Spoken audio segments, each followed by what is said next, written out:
Welcome dear रॉकर्ड्स। आज हम लाए हैं 2010 में रिलीज हुई क्राइम मूवी जिसका नाम है 22 बुलेट्स। मूवी की शुरुआत में कहानी का हीरो चार्ली अपने बेटे एनोटली के साथ एक ट्रिप से लौट रहा होता है। जब वे शहर पहुंचते हैं तो एनोटली कार से उतरकर एक स्ट्रीट परफॉर्मेंस देखने की जिद करता है। चार्ली उसको जाने देता है और कहता है कि मैं कार पार्क करके अभी आता हूँ। पार्किंग करके वो कार से बाहर ही निकलता है तो अचानक मास्क पहने हुए कुछ आदमी उसको घेर लेते हैं और उस पर अंधाधुंध शूट करने लगते हैं। उनमें से एक आदमी बेवजह एक बेचारे कुत्ते पर भी गोलियों की बरसात कर देता है। हालांकि उस बेजुबान जानवर ने इनका कुछ भी नहीं बिगाड़ा था। लेकिन हैरानी की बात तो ये होती है कि चार्ली अभी भी जिंदा है। वो धीरे धीरे बेहोश होने लगता है और तब उसे बीती बातें याद आने लगती हैं जब वो जवान था। वो जेल में था जब उसे गैंगस्टर ने क्राइम से भरी जिंदगी जीने के बारे में कुछ एडवाइस दिया था। उस आदमी का निकनेम ओल्ड टाइमर था। ओल्ड टाइमर ने उसे चेतावनी दी थी कि जो एक बार क्राइम की दुनिया में आ जाता है वो नॉर्मल जिंदगी में कभी वापस नहीं लौट सकता। अब चार्ली को हॉस्पिटल लेके जाते हैं जहां डॉक्टर्स बड़ी मुश्किल से उसके शरीर में गड़ी 22 बुलेट्स निकालने की कोशिश करते हैं। दूसरी ओर हमें टोनी ज़ाचिया नाम के एक आदमी को दिखाते हैं जिसे चार्ली की हालत के बारे में इंफॉर्मेशन दी जाती है। टोनी एक बहुत ही पावरफुल और बेरहम किस्म का आदमी है। इसके बर्ताव से तो यही लगता है कि इसी ने अपनी गैंग को भेजकर चार्ली का खून करने की कोशिश की थी। चार्ली पर किए गए हमले के बारे में नेशनल टीवी पर भी न्यूज चल रही होती है और रिपोर्टर बताती है कि चार्ली एक रिटायर्ड गैंगस्टर है। अच्छा, रिटायरमेंट? इनके बीच में रिटायरमेंट होता है क्या? खैर छोड़ो। अगले सीन में police captain Mary Goldman crime scene में पहुंचती है। सर्जरी के दौरान चार्ली का एक और फ्लैशबैक दिखाया जाता है जब उसे ये पता चलता है कि ओल्ड टाइमर को उसके राइवल गैंग नहीं मार डाला था। चार्ली और उसके बेस्ट फ्रेंड्स टोनी और करीम ने फैसला किया था कि वे ओल्ड टाइमर के खून का बदला लेंगे क्योंकि वे ओल्ड टाइमर को अपना गुरु मानते थे। वे शपथ लेते हैं कि वे हर हालत में अपनी दोस्ती बनाए रखेंगे और ओल्ड टाइमर के कातिल गैंगस्टर हर्नांडेज का खून करके ही दम लेंगे। वे अपनी शपथ पूरी करते हैं और इसी खून के साथ वे खतरनाक माफिया अंडरवर्ल्ड में कदम रखते हैं। अब प्रेजेंट में दिखाया जाता है कि मैरी को उसका सीनियर ऑफिसर बताता है कि इस केस की इन्वेस्टिगेशन क्लोज कर दो। चार्ली एक पुराना गैंगस्टर है और इन दोनों गैंग्स को एक दूसरे से लड़कर मरने दो। पुलिस डिपार्टमेंट इसमें अपना वक्त क्यों बर्बाद करे? लेकिन मैरी उसकी बात को इग्नोर करके अपनी इन्वेस्टिगेशन को जारी रखती है क्योंकि वो अपने पति के खून का पता लगाना चाहती है। मैरी का पति भी एक पुलिस ऑफिसर था। अब वो हॉस्पिटल जाकर चार्ली से कुछ सवाल पूछती है लेकिन किसी वजह से चार्ली आखिर तक अपना मुंह ही नहीं खुलता। अब इससे तंग आकर मैरी कमरे से बाहर ही चली जाती है। इसी बीच चार्ली का लॉयर मार्टिन चार्ली के बेस्ट फ्रेंड करीम और पैट के साथ वहाँ पर पहुँच जाता है। रात को मैरी अपने बेटे को सुला रही होती है कि उसको एक कॉल आता है जिसे अटेंड करके वो बड़ी टेंस हो जाती है। फिर रात भर वो अपने पति की मौत के बारे में सोचकर बहुत परेशान होती है और बहुत ही ज्यादा पीने भी लगती है। यहाँ करीम बहुत गुस्से में होता है और फैसला कर लेता है कि चार्ली पर अटैक करने वाले को वो जिंदा नहीं छोड़ेगा। पर मार्टिन उसको शांत करता है और कहता है कि पहले चार्ली को होश आने दो। करीम मार्टिन से कहता है कि तुम चार्ली का ख्याल रखना और उसे कभी अकेला मत छोड़ना। अब दूसरी ओर एक आदमी मेडिकल स्टाफ की ड्रेस पहनकर हॉस्पिटल में घुस जाता है। वो अपनी गन निकालता है और चार्ली के कमरे का डोर खोलकर चार्ली पर लगातार गोलियां चलाता है। गन शॉट सुनकर तो हॉस्पिटल के लोग वहां दौड़े चले आते हैं तो वहां पर एक लाश पड़ी होती है लेकिन वो चार्ली की नहीं होती। दरअसल मैरी को शक था कि राइवल गैंग चार्ली को मारने जरूर आएंगे, इसलिए उसने चार्ली को दूसरे कमरे में शिफ्ट कर दिया था। और इस घटना के अगले ही दिन मैरी हॉस्पिटल के बाहर एक सर्विलेंस टीम खड़ा कर देती है। कैमरास के द्वारा वो देखती है कि चार्ली से मिलने टोनी हॉस्पिटल के अंदर आया था। वो चार्ली से मिलता है और कहता है तुम्हें जिंदा देखकर मुझे तसल्ली हुई है। जाने से पहले वो चार्ली को एक ग्रीटिंग कार्ड देता है और कहता है कि यहाँ हर तरफ सर्विलेंस कैमरा लगाए गए हैं और हॉस्पिटल के आगे एक एम्बुलेंस भी है जिसके अंदर वे सब कुछ मॉनिटर कर रहे हैं। कुछ देर बाद कारिम और मार्टिन आते हैं और चार्ली को अपने साथ लेके जाते हैं। ये देखकर मैरी उनका पीछा करती है। कारिम को ये समझते देर नहीं लगती कि उनको फॉलो किया जा रहा है। वो गाड़ी की स्पीड बढ़ाता है लेकिन मैरी लगातार उनको चेस करती रहती है। अब कारिम अपने एक दोस्त से मदद मांगता है और वो दोस्त ठीक लोकेशन पर आकर मैरी को रोक देता है। फिर क्या, वे मैरी से बचकर एक पुराने माल गोदाम में पहुंच जाते हैं जहां टोनी के एक आदमी को चेयर से बांध कर रखा गया है। वो इतना डरा हुआ होता है कि वहीं पर पेशाब कर देता है। चार्ली उसे कहता है कि जब तक तुम हमारे साथ कोऑपरेट करोगे तब तक तुम्हें कोई खतरा नहीं है। वो आदमी गिड़गिड़ाकर कहता है कि मैंने उस शूटिंग इंसिडेंट में भाग नहीं लिया था लेकिन आपके बेस्ट फ्रेंड टोनी ने आपके पीछे अपने कुछ आदमी जरूर भेजे थे। इतना ही नहीं, टोनी आपको मार डालना चाहता है क्योंकि आपने उसके साथ मिलकर ड्रग बिजनेस करने से इनकार कर दिया। अब वो आपको अपने रास्ते से हटाना चाहता है।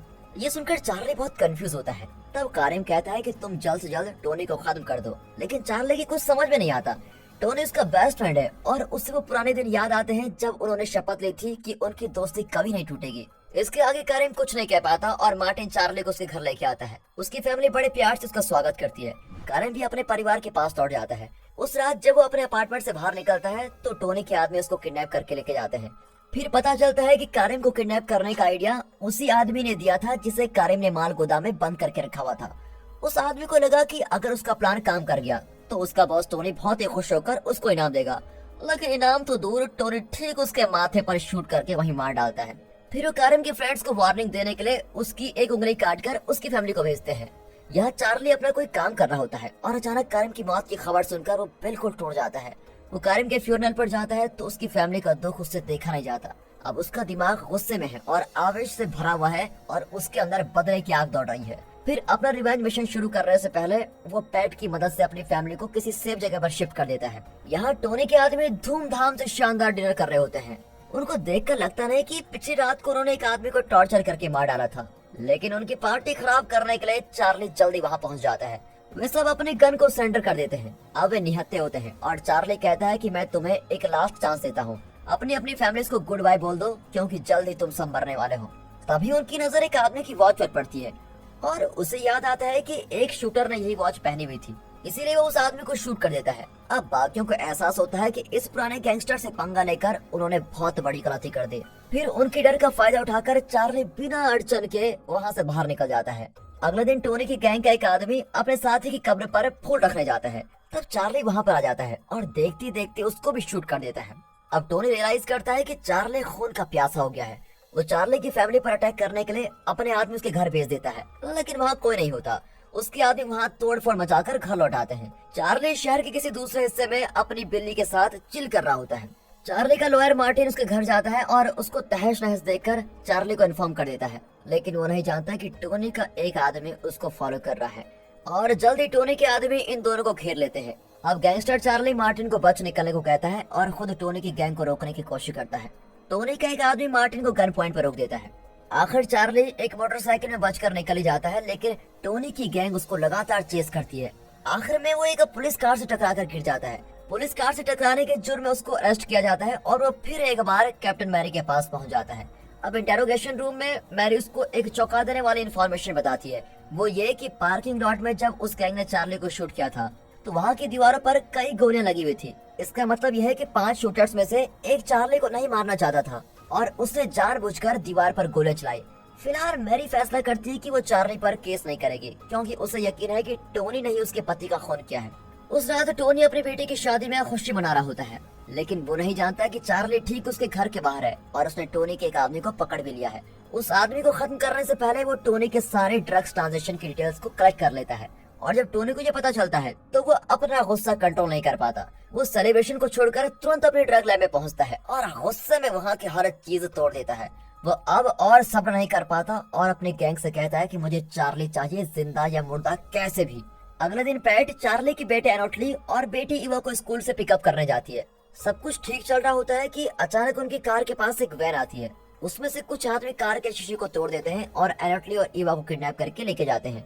अब इससे पहले कि मैरी खुद को संभाल कर उनको रोक सके, वो दोनों बच्चों को ले जा चुके होते हैं। बहुत देर बाद पुलिस इवा को ढूंढ लेती है, जिसे पूरी तरह से पीटा गया है। इवा बताती है कि वो लोग चाहते हैं कि पापा उनके पास सरेंडर हो जाएं, वरना उन्होंने एनोटली को मार देने की धमकी दी है। जब मैरी बाहर आती है तो अचानक चार्ली आकर कार में बैठ जाता है। वो मैरी से विनती करता है कि न्यूज चैनल को ये फेक न्यूज दे दो कि चार्ली को पुलिस ने अरेस्ट कर लिया है। ये सुनकर शायद टोनी जरा शांत हो जाएगा और मेरे बेटे को छोड़ देगा। वो वादा करता है कि जब उसका बेटा वापस आ जाएगा तो वो खुद पुलिस में सेंटर हो जाएगा। अब मैरी उसका साथ देने का फैसला करती है, लेकिन जब टोनी को चार्ली की अरेस्ट का पता चलता है तो उसका गुस्सा और भी बढ़ जाता है। वो अपने आदमी से कहता है कि एनोटली को तुरंत मार डालो क्योंकि अब उससे हमें कोई फायदा नहीं होने वाला। लेकिन वो आदमी नहीं जानता कि चार्ली उसका पीछा कर रहा है। वो आदमी एक घर में जाता है जहाँ एनोटली को रखा गया है। वहाँ एक और आदमी एनोटली पर नजर रखे हुए है। उसे बताया जाता है कि एनोटली को तुरंत मार डालो, लेकिन अपने बॉस का ऑर्डर मानने के बजाय वो इस आदमी को मारकर एनोटली को आजाद करने की कोशिश करता है। अब अंदर ये सब हो रहा होता है, लेकिन बाहर चार्ली एक कांटेदार फेंस में फंस गया है। अब इतने में टोनी का आदमी एनोटली को बाहर लेकर आता है और उसे गाड़ी में ठोसकर ड्राइव करने लगता है। ठीक उसी वक्त चार्ली फेंस से निकल जाता है और उसे मारकर एनोटली को वहाँ से लेके जाता है। फिर किसी तरह वो घर पहुँच जाता है और अपनी वाइफ से कहता है कि अब हमें डरने या छुपने की जरूरत नहीं है क्योंकि मैंने टोनी के सभी आदमियों को खत्म कर दिया है। अगले दिन टोनी अपने घर में मस्त रिलैक्स से होता है। तब चार्ली वहाँ जाता है और कहता है अब तक तुमने मेरे साथ जो कुछ भी किया, मैं हमारी दोस्ती के खातिर वो सब भूलने को तैयार हूँ। हालांकि चार्ली टोनी को मारना नहीं चाहता, लेकिन टोनी पर अब सबसे पावरफुल बनने का भूत सवार है और वो चार्ली को खत्म कर देना चाहता है। वो चार्ली पर अटैक करता है और उसे जमीन पर लॉक करके उसके सर पर गन पॉइंट करता है। तब बाहर शीशे की टूटने की आवाज आती है और टोनी एक पल के लिए डिस्ट्रैक्ट हो जाता है। मौका पाकर चार्ली उस पर अटैक करता है और ऐन वक्त पर पुलिस आकर टोनी को इलीगल ड्रग ट्रांजैक्शन करने के जुर्म में अरेस्ट कर लेती है। दरअसल चार्ली ने टोनी के ड्रग ट्रांजैक्शन का डाटा एविडेंस के तौर पर कैप्टन मैरी को दे दिया था। बाद में पुलिस चार्ली को ड्रग केसेस में इंटरोगेट करती है, लेकिन उन्हें चार्ली के खिलाफ कोई ठोस सबूत नहीं मिलता, इसीलिए वो चार्ली को छोड़ देते हैं। और जब चार्ली बाहर आता है तो मार्टिन इसका इंतजार कर रहा है। चार्ली मार्टिन से कहता है कि मुझे उस पार्किंग लॉट में लेके जाओ जहां मुझे शूट किया गया था। जब वे पार्किंग लॉट में पहुंचते हैं तो हमें पता चलता है कि शूटर्स में से जिस आदमी ने दीवार पर शूट किया था वो और कोई नहीं, मार्टिन है। अब चार्ली बर्दाश्त नहीं कर पाता कि मार्टिन ने उसके साथ धोखा किया। वो मार्टिन पर गन पॉइंट करता है, लेकिन मार्टिन विनती करता है कि टोनी ने सिर्फ ये बताया था कि मुझे एक आदमी को शूट करना है, लेकिन यहाँ कर पता चला कि वो आदमी तुम हो। मैं कभी तुम्हें शूट नहीं कर सकता, इसीलिए मैंने दीवार पर गोलियां चलाई।